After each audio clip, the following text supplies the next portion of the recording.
Hello, everybody, and welcome back to another episode of Pointless Top 10, a show where we make top 10 lists out of pointless things. Why are we flying by this pointless statue in Booty Bay? Because inside pointless things are treasure. Let's begin. 10. Number 10 are the two ancients of the Cenarian expedition, Kelith and Ashian. And when I was thinking of doing pointless top 10 ancients, these were the first ones I put on the list because I was like, I always remember going to Zanger Marsh and doing the quest where it's like Blessing of the Ancients, and then you got to get the Mark of Lore from the one and Mark of War from the other one, and you're like, oh, sweet, some free buffs, right? And they actually talk to each other. Kelith says, the wind speaks of our enemies' movements, Ashian. The Naga will attack again. And Ashian says, we do well not to be reckless. There's still much to learn about this land and about the enemy. And Kelith says, prudence should not mean granting our enemy unnecessary advantages. And Ashian says, we will act when we know what we need, old friend. Druids have proven wise and capable of... Wait, why are you talking over me? Hey, where are you going? Hey, get back here. Kelith's kind of rude, man. He just started talking over us and walking away. I don't know. But outside of this, there's no real big lore implication or anything around these guys. They're just kind of two ancients chilling in the Cenarian expedition, but I just think they're memorable, and that's why I wanted to put them on this list, and maybe you think they're memorable too, and that's why they're number 10. 9. Number 9 is Arcosan, and Arcosan is a very rare ancient of the Arcane, one of the few known in the Warcraft universe, and the only one that is friendly to players, albeit only to the Alliance. He is stationed at the Tower of Estalon in Feralis. His name is also likely a reference to the inverse trigonometric function arcosine, which, listen, I failed like basic algebra. I'm not gonna, I don't know what that means. Smart people out there, you probably know. Or I guess people just paid attention in school. Also probably know. But to me, this is crazy because he really is one of 3 ancients of the Arcane, the other 2 being Warp Splinter and Old Crystal Bark. Warp Splinter, a large ancient of the Arcane, is the 5th boss in the Botanica, and Old Crystal Bark is a rare elite located in Koldara. And apparently their origins are unknown, but they seem to be quite intelligent. So kind of a mysterious type of ancient, but still very smart. And I just like the way they look. They got these big crystals growing out of their face and out of their back.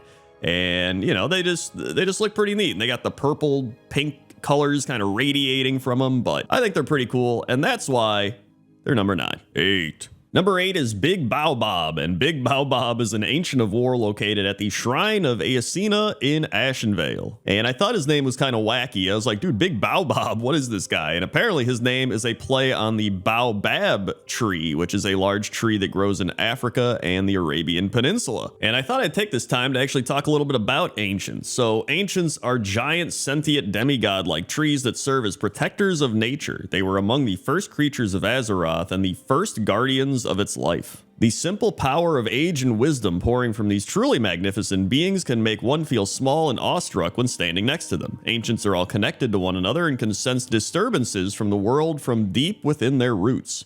Their memories are as long and winding as their branches, and a piece of their strength sometimes stays behind when ancients fall. So yeah, ancients are pretty cool, and Big Baobab is a pretty cool ancient as well, so that's why he's number 8. 7. Number 7 is the Wandering Ancient, and this is the ancient mount that you got for free back in Shadowlands. So something good actually came out of Shadowlands, and I love this mount. It changes with the seasons, so obviously right now it's autumn when I'm recording this, but in the winter he gets all these like cold bluish leaves, and then in spring and summer he gets all green and kind of, you know, vibrant and happy and stuff. It's a really cool mount because it changes with the seasons. This mount won the poll. It was also competing with Soaring Spelltome, Nerubian Swarmer, Curious Caterpillar, and Gooey Slime Saber. The Slime Saber and the Spelltome were actually added eventually down the line, and the Caterpillar actually chills out in the Ancient. He's like on the back up in there, having a good time chilling in the Ancients, so they did add in the Caterpillar in a way. But I still would love a Caterpillar mount, I'm not gonna lie. But I think most importantly with this mount, I feel like I'm going to Isengard, and that's why it's number 7. 6. Number 6 are the Coral Ancients, otherwise known as Reef Walkers, and these are found in Nazjatar. And I really like these because they just feel so unique compared to a lot of the other Ancients. Like, usually the Ancients have some sort of variation of like, oh, the branches are different, or they got different faces and stuff, but these legit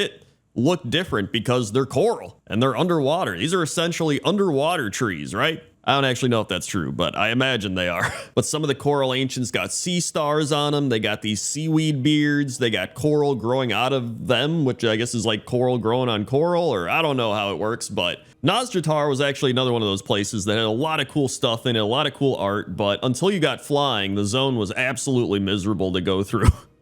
But now that you have flying and you're able to just kill everything very easily, it's actually a really cool zone. And they got these coral ancients in it. They got a whole bunch of other stuff that'll probably make some other pointless top 10 lists. And that's why the coral ancients are number 6. 5. Number 5 is Elethir. And Elethir is probably one of the coolest ancients in the game. At least I think so. He's an ancient, a treant, and the archdruid of lore. He resided in the ancient grove Thastala, where he communed with nature and instructed his acolytes in the way of healing and the preservation of lore. And speaking of lore, it's actually pretty sad what happens to him. So a vile harpy coven led by witch mother Magula emerged and sought to claim his grove as their own. They inflicted a petrifying disease which given time would destroy the infected. Not being able to save everyone, Elethir asked a class leader, you, to prioritize saving his elder disciples so they could protect the grove in his absence and to slay Magula. And this pretty much dominoes the Emerald Nightmare into happening and Xavius and all this stuff. And so after a while, Elethir is consumed by the nightmare and he starts hearing voices of the twisted trees and all this crazy stuff. But with the Emerald Nightmare gone eventually, the corruption disappears and the afflicted were saved. Those taken by the nightmare that had a strong tie with the dream also survived and their spirits forever live on in the Emerald Dream. And Elethir is seen within the Emerald Dream, so now he's just chilling there. But aside from that, Elethir looks really cool. He's got like mana coursing through him. He's got like a really cool beard. He's got the eyebrows that are like just as long as his beard, and his tree top part looks pretty cool. Like overall, I think he just looks pretty sick on top of just being a really cool lore character. And that's why he's number 5. 4. And speaking of corrupted ancients, at number 4, we have Oakheart. And Oakheart is an ancient who formed from an offshoot of Shaladrisil itself. Oakheart had survived the Sundering, the Cataclysm, and countless blights. The ancient was able to weather these storms by drawing strength from the essence of the dream itself, but now that wellspring has become his undoing. And I actually love the aesthetic of this place. Like, it's so creepy. You have the red with the mist and everything, and he's just chilling back there, and you're like, man, this is going to be one scary fight. But then you realize that he has some of the worst puns that you will ever hear. And I quote, "My bark is worse than my bite. It's time we get to the root of the problem. You have been rooting around here too long. Too mulch. I think I have a crush on you. Heh. And I want to say something clever, but I am stumped." So, I mean, they really should just give him Perry Gatner's stand-up comedy act over in Shatrath City, but for now, he's just a dungeon boss and a pretty cool ancient, and that's why he's number 4. 3. Number 3 is Agranox, and Agranox is the first boss in the Cathedral of Eternal Night. And according to the Dungeon Journal, this ancient served the Night Elf priestess of the Temple of Elune, tending to the beautiful hanging gardens. But after the malevolence of the Legion infected the cathedral, the Guardian absorbed fell energy through his roots. Now, the twisted Agranox spreads corruption throughout the sanctuary he once protected, believing he has finally achieved his ideal state. And so, even though that's pretty sad, right? Like, this tree is trying to do good and protect the place, and then he sucks up all his fell energy, and now he's all evil, and he thinks this is his ultimate form, essentially. I think that's pretty cool. Like, out of a lot of the lore they've written into the game, I think that's a pretty cool piece of lore. In fact, when he dies, he drops the Agranox's unsullied heartwood, and it says, deep within, it is still pure. So, pretty much saying his heart has remained pure despite all of the corruption that is coursing through his body. But, I mean, overall, he looks pretty cool, right? He's got, like, all this steam or fell energy. I don't know what's shooting out of him. And he's got all the fell, like, coursing through his... I was going to say veins. I don't think he's got veins. Actually, do trees have veins? Do trees have veins? Vascular bundle is a bundle of xylem and phloem cells that are essentially the veins and arteries of the leaves. So I guess he does. And that's why he's number 3, and why you've learned something about trees today, unless you already knew that. 2. Number 2 is from the latest patch as of the making of this video, which is the Emerald Dreams Spruce Crown. And Spruce Crown is part of the Super Bloom, which begins at the start of every hour. And once the event begins, Spruce Crown, an ancient of life, travels around Amirdrasil, the world tree, starting a ritual to bloom life.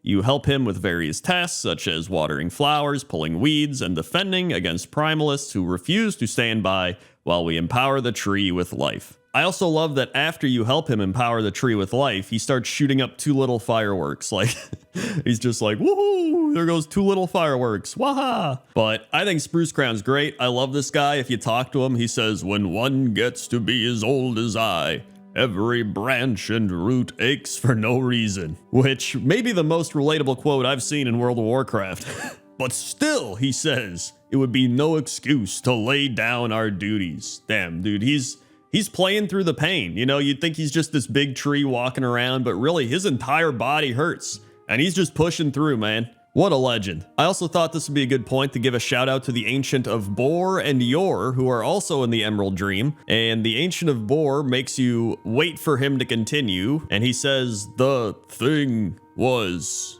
that I think that I forgot that the thing was that I think that I forgot that the thing. And he just keeps going. And then the Ancient of Yor just says, back in my day, combat trainers were useful. Not anymore, though. So just a couple great side additions to the Emerald Dream as well. And that's why Spruce Crown and the Emerald Dream Ancients are number 2. 1. And number 1 is Onu, and Onu is an Ancient of Lore located in the Grove of the Ancients in Darkshore, and he's a member of the Circle of Ancients, which is a group of Ancients that meet at the Grove of the Ancients. And obviously you might be wondering, well, what happened to him during the Battle of Darkshore, where everything got burned down, right? Well, during the events of the Battle of Darkshore, he was targeted by the Horde, but seemingly survived the attempt. So what a badass. This dude survived this, big Horde attack. And he looks pretty cool, right? He's got the lanterns on his branches or whatever you want to call those on top of him. He's got a cool leaf beard. He's got a cool face where he's just like, and I'm not going to lie, one of the reasons I picked them is just because of the Grove of the Ancients. Like, this place is awesome. It's got all these ancients kind of looming over, and you can see their leaves falling down. This one's actually holding up a pillar. And they're all kind of blinking as well, which is, it's actually a little creepy, to be honest. The reason for this, however, is actually pretty cool. So the Grove was shielded from most of the devastation caused by the Cataclysm, due in large part to the power of the ancient guardians residing therein. Protecting the Grove required an enormous amount of energy, though, and as a result, most of the Guardians have gone into a sort of slumber. So overall, the Grove of Ancients is awesome, Onu seems really cool, and this place just felt like it encapsulated everything about Ancients, and for that reason, I decided to put it at number 1. Hey everybody, thanks for watching this episode of Pointless Top 10. Make sure to like, comment, subscribe. Also, if you want to check out some other Pointless Top 10s, we just had Farmers last week if you want to go check that one out, or if you want to stick with more of a nature theme, go watch Pointless Top 10 Squirrels. Okay? Okay. See ya.